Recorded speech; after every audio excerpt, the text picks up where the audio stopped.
Assalamualaikum warahmatullahi wabarakatuh. Kembali lagi bersama saya Rifki Firdaus di channel Nanang Adi Suwarno. Melanjutkan video episode yang kemarin, cabai merah keriting. Dan sekarang lanjutannya, episode yang sekarang adalah cabai rawit merah tipe merunduk yang ditanam oleh Bapak Sutopo, yang mana beliau lebih memilih tanaman yang belum antivirus di era gempuran tanaman cabai antivirus. Kita tanya mengapa alasannya beliau memilih yang belum tahan virus, dan juga tips-tips kiat suksesnya menanam cabai yang belum tahan virus di musim kemarau.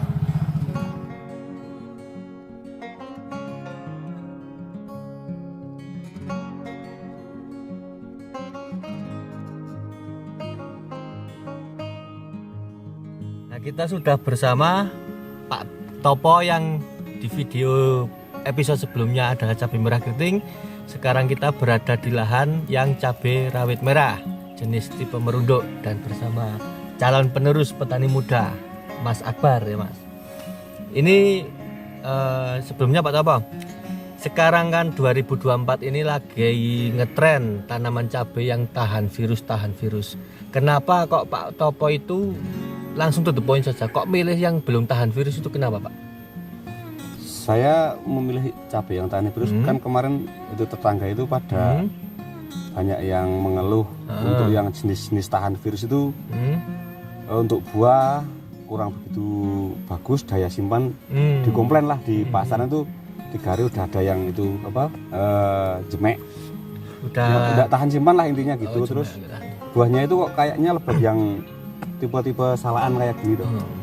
Jadi yang menjadi alasan Pak Topo adalah melihat tetangganya yang menanam antivirus dan kualitas buahnya agak kurang dibanding yang virus. Selain itu apa Pak? Sebagai tantangan tersendiri atau sebagai apa Pak? Ada seninya toh Mas, kalau ada yang kuning-kuning gitu Mas. Ada seninya. Jadi ini bule ini malah seni. Iya toh.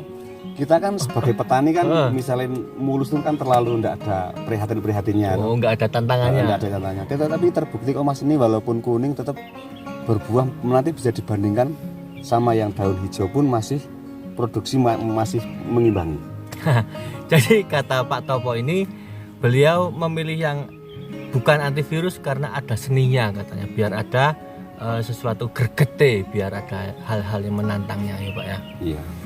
Jadi Pak, biar sedulur tani tahu juga, untuk menanam cabai yang belum tahan virus itu triknya tuh gimana Pak? Terutama ini kan musim kemarau, di mana musim kemarau itu banyak hama kutu-kutu yang penyebab bule Pak. Ya kayak tadi untuk penanganan saya sama seperti cabai merah keriting. Dan kebetulan ini untuk lahan itu lahan janda bekas cabai juga. Bekas cabai dan seledri. Seledri 2 kali, sama yang dulu buat konten Mas Wahyu. Ya, yang dulu di videonya Wahyu Pratoms itu. Itu kan kebetulan mulsa masih sama, belum saya apa-apain. Berarti 2 tahun lalu itu di video 1 tahun lebih ya. 1 tahun lebih. Ini lahan janda 1 kali berarti langsung ditanami cabai lagi. Tidak bongkar bedeng ya Pak? Enggak. Seledri 2 kali, terus cabai lagi. Ini varietasnya yang dipakai jenengan itu apa Pak? Untuk saya kan ini kebetulan beli benih jadi ya Mas, enggak nipuk sendiri itu enggak. Saya kan mintanya sama Pembibitannya. Pembibit itu salaan. Mintanya salaan. Tapi di kemasan itu SM Super itu entah apa itu enggak, saya kurang tahu. Tapi untuk jenis kok kayaknya masuk di tipe salaan. Jadi ini Bapak Topo membeli langsung di pembibitan yang siap tanam, tidak tahu mereknya apa, tapi beliau mintanya jenis salaan. Nah terus ini Pak, ini usia berapa hari Pak setelah tanam? Kira-kira 90 harian. 90 harian ya. Di dataran sekitar 800 mdpl ya? Enggak, 1000. Oh, lebih 1100 mdpl. Terus Pak, ini kan Bapak bilang tadi lahan bekas atau lahan janda, lebih populernya di kalangan petani itu lahan janda. Nah itu trik pengolahan lahan janda itu bagaimana Pak? Sebetulnya itu sama saya untuk pengolahan itu.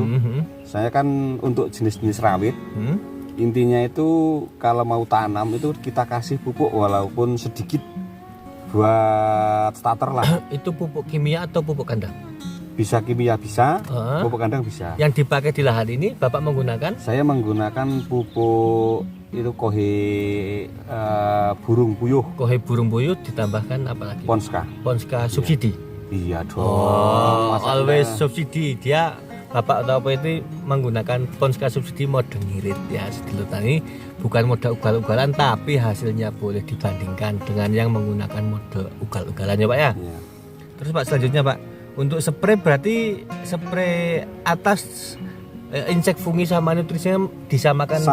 Sama. Kebetulan untuk obat untuk pengobatan itu saya baik itu pupuk daun, fungi, insek itu tak sama rata.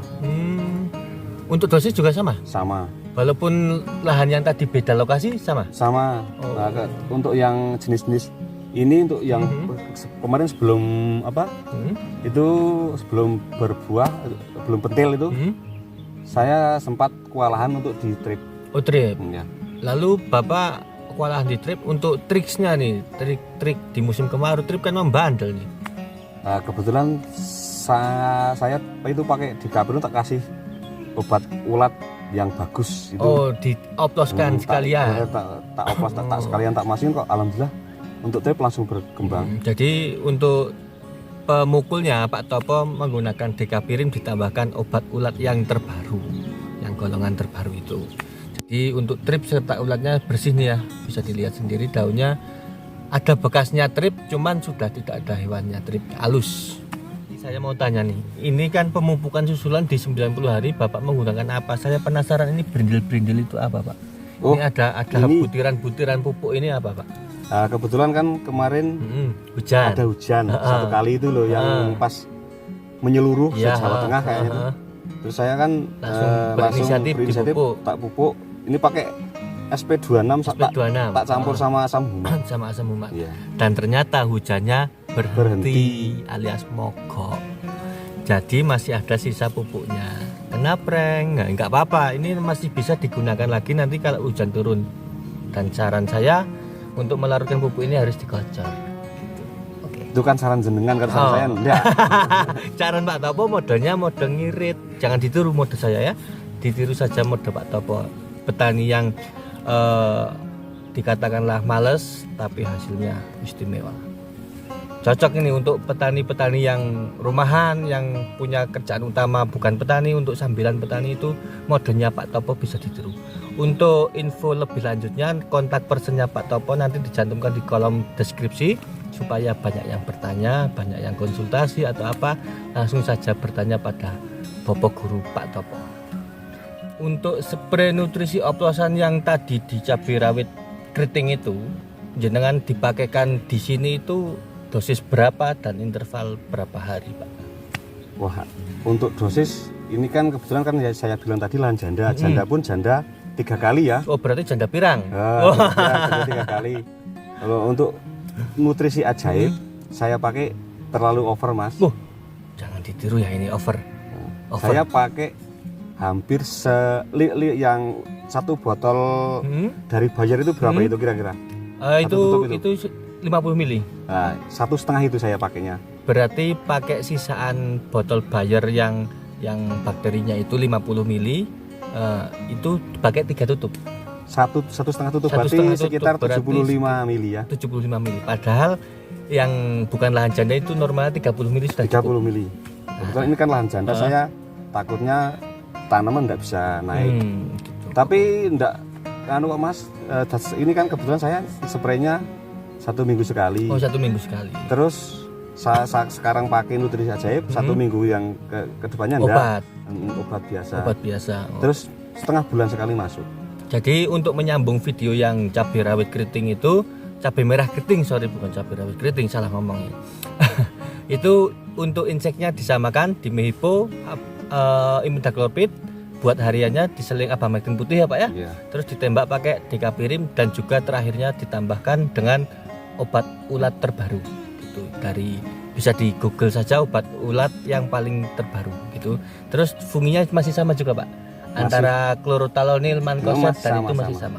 Jadi kesimpulannya untuk pengobatan mengatasi kutu-kutuannya Bapak menggunakan dimehipo, imidacloprid dan juga Abamectin putih serta ditembakannya beliau karena pusing waktu kemarin bulan 6 ya Pak ya, yang parah itu serangannya ya. Bulan 6 bulan 7. Bulan 6 bulan 7 itu menggunakan dikapirin ditambahkan dengan obat ulat yang terbaru yang terbaru lah, yang baru launching itu.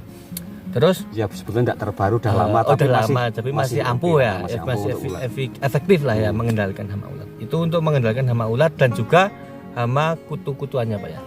Nah, serta fungisidanya masih sama antara mancozeb, simoxanil, klorotalonil dan juga simoxanil, klorotalonil, mancozeb dan juga propiconazole serta difenoconazole. Itu menggunakan dosis yang disesuaikan dengan kondisi cuaca ya Pak ya. Sekian dari saya. Apabila ada kesalahan atau tutur kata yang kurang berkenan atau ada pertanyaan lah seputar trik menangani cabai yang belum tahan virus di musim kemarau, langsung saja komen di kolom komentar atau bisa dijapri nomornya Pak Topo, nanti dicantumkan di kolom deskripsi. Oke Pak, sekian dari saya. Wassalamualaikum warahmatullahi wabarakatuh.